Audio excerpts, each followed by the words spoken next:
Halo guys, assalamualaikum warahmatullahi wabarakatuh. Terima kasih yang udah stay di channel Yatisam Official guys. Semoga kalian sehat, berkabar kalau untuk kita semuanya. Gimana kabar kalian? Semoga selalu sehat dalam lindungan Allah ya guys ya. Kalian kangen gak sama kayak sama apa ya guys ya? Kalau kayak sama ngoceh terus nggak apa-apa ya. Kita ambil pelajarannya, kita ambil hikmahnya. Oke, by the way yang lagi sakit semoga Allah sehatkan, yang lagi masih kesulitan semoga Allah mudahkan. Buat teman-teman kita yang masih berjuang di rumah majikan, semoga juga Allah berikan kekuatan sampai finish ya guys ya. Amin ya robbal alamin. Ayo guys, angkat gelas kalian. Ya ampun, kayak Sam minum apa? Ini sparkling ya guys ya. Minuman buat ini bersoda itu guys, karena perutnya kayak Tisam ini gendut.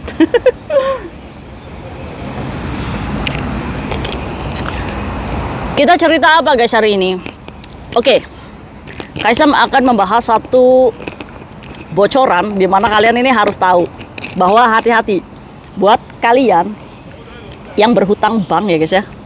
Majikan itu udah tahu taktik kita untuk berhutang bank. Nah, kebongkar guys. Kebongkar nih sama netizen ya guys ya.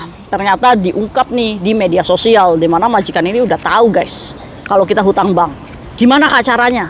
Oke, ceritanya majikan ini memiliki cece, mungkin Filipina ya guys ya cecenya ya guys ya, atau juga Indonesia, nobody knows. Cuma cecenya ini beragama non muslim.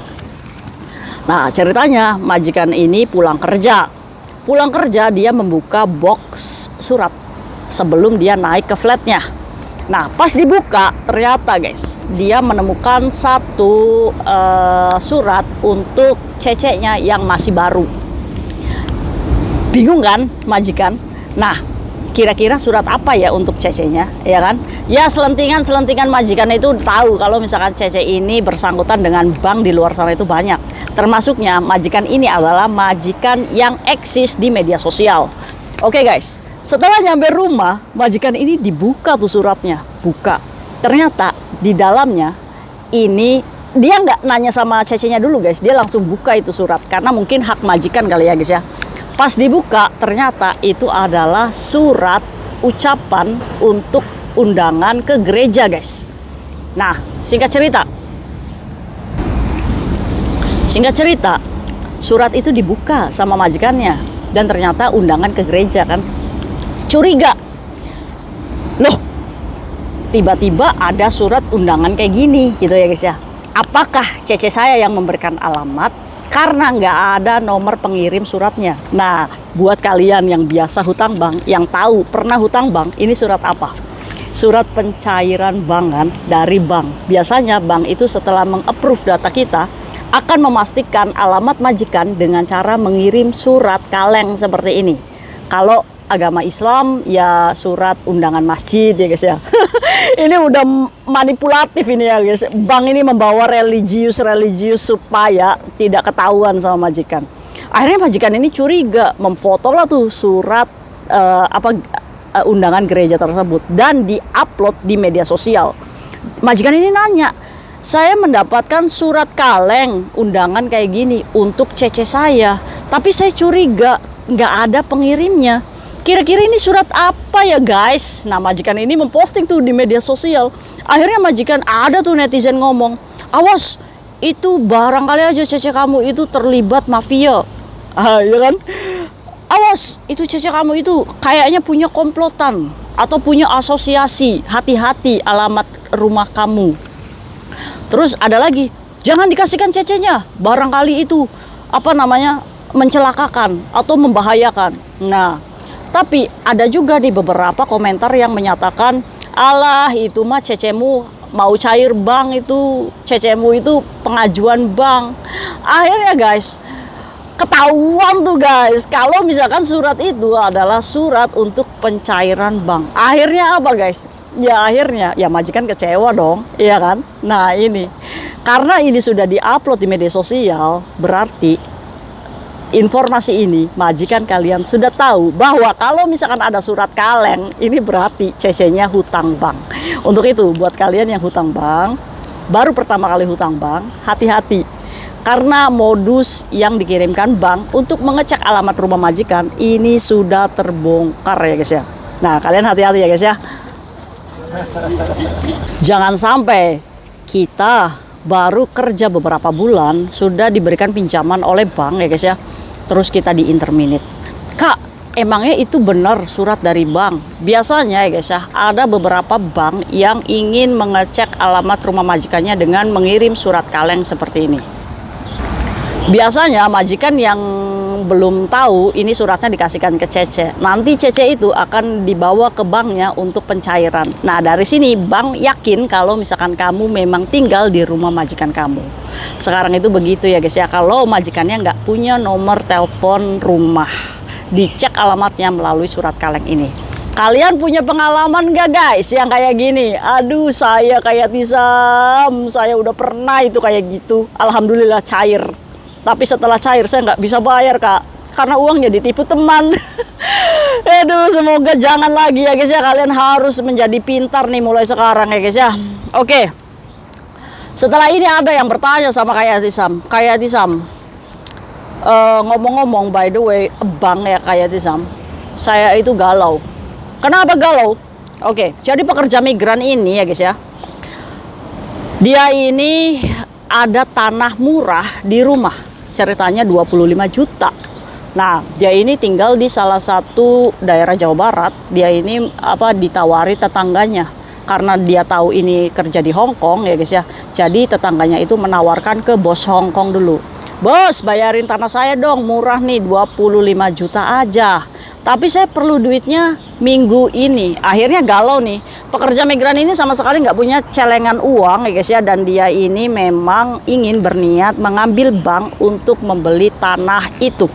Lalu timbul pertanyaan, kayak Tisam, kalau saya ngambil bank untuk bayar tanah, kira-kira gimana ya kayak Tisam ya, mumpung ada tanah murah. Oke guys, ini kita bahas nih. Banyak nih alasan teman-teman kita mengambil bank untuk membeli tanah murah. Padahal yang jelas saat kalian mengambil bank, justru kalian membeli tanah itu dengan harga yang mahal. Kok bisa kayak Tisam? Oke guys, kita bermain logika. Kamu membayar 25 juta ya. 25 juta itu kalau misalkan ya kita hutang lah ya guys ya, 15.000 misalkan 30 juta ya kan, itu 15.000 kita hutang di bank, otomatis kamu akan mendapatkan bunga jasa, di mana bunga jasa itu dibayar memakai dolar cuy. Otomatis kursnya itu lebih tinggi daripada rupiah. Jadi kalau misalkan kalian membayar cash 25 juta ya kan, tapi kita mencicil itu lebih dari 25 juta, bahkan bisa sampai 2 kali lipat harga tanah tersebut untuk membayar sampai lunas di bank tersebut guys. Kayak Tisam jamin 15.000 itu kalian pasti akan membayar lebih ke bank, nominalnya bisa jadi 2 kali lipat dari harga tanah kamu yang berpikir kalau tanah itu murah di mata kamu. Kalau misalkan cara kamu untuk membeli tanah murah itu dengan hutang bank di Hong Kong, sama aja kamu membeli tanah harga 2 kali lipatnya. Nah, mulai sekarang buat teman-teman kita yang logikanya ada tanah murah di Indonesia, terus kalian di sini hutang bank untuk membeli tanah murah di Indonesia, itu bukan membeli tanah murah, justru kamu itu membeli tanah dengan harga 2 kali lipat karena kamu hutang bank dengan menggunakan dolar guys. Bayangin aja, ya kan? Jadi kayak Tisam nggak setuju kalau kita beli tanah murah dengan hutang bank. Ya kembali lagi ya guys ya, kalau misalkan kalian mampu untuk membayar ya silahkan aja ya kan. Ada tipikal orang yang kalau saya nabung itu nggak bisa kayak Tisam, jadi saya tuh harus bayar cash baru saya cicil ke banknya. Kalau kalian memang sudah memperhitungkan mampu untuk membayar ya silahkan aja guys, hak kalian. Tapi kayak Tisam harus kasih tahu ke kalian, maaf ya guys ya, Kaisam bukan sok suci atau sok benar ya guys ya, tapi Kaisam ini belajar memperbaiki sama kalian ya, sharing ya guys ya.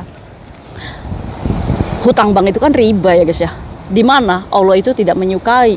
Nah, kalau misalkan kalian mau bikin rumah atau beli tanah dengan hasil uang riba, walaupun itu dibayar dengan gaji kamu, dengan keringat kamu sendiri, tetap aja ada bunga jasa di situ, ya kan? Kalau misalkan kamu ridho tanahmu dibeli, ridho rumahmu dibangun dengan ada uang riba, maka apakah ada keberkahan di situ? Jawabannya kalian sendiri ya guys ya. Kayak Tisam itu nakut-nakutin ya, enggak. Kalau bisa mulai sekarang ya udah kita harus belajar berproses dari nol ya guys ya. Berproses untuk step by step. Kalau misalkan kamu nggak bisa nabung, belikan emas atau tabungkan deposito. Jangan titip di suami kamu. Kalau titip di suami kamu ya bye-bye ya. Oke, menurut kamu setuju nggak sih saran kayak Sam kalau beli tanah murah? Kalau misalkan kita memang tidak punya uang, ya udah ngomong aja maaf ya, nanti aja kalau saya punya uang. Ya, jangan kita paksakan untuk beli tanah murah, tapi pada kenyataannya kita membeli tanah itu mehong ya guys ya. Mungkin ini bisa menjawab pertanyaan kalian yang ragu tentang mau beli tanah murah tapi hutang bank. Semoga diurungkan saja ya guys ya. Nggak apa-apa, sekarang saya nggak punya tanah dulu nggak apa-apa. Toh kamu juga masih di Hong Kong ya. Tanah juga kan di situ masih banyak ya guys ya. Insya Allah Indonesia itu luas, banyak tanah-tanah kosong. Kalau misalkan di daerah kamu sudah penuh, pindah aja di daerahnya Kaisam, masih kosong. Mungkin itu aja sharing Kaisam hari ini. Ayo yang pro sama Kaisam, yang puy. See you next video guys. Bye bye. Assalamualaikum warahmatullahi wabarakatuh.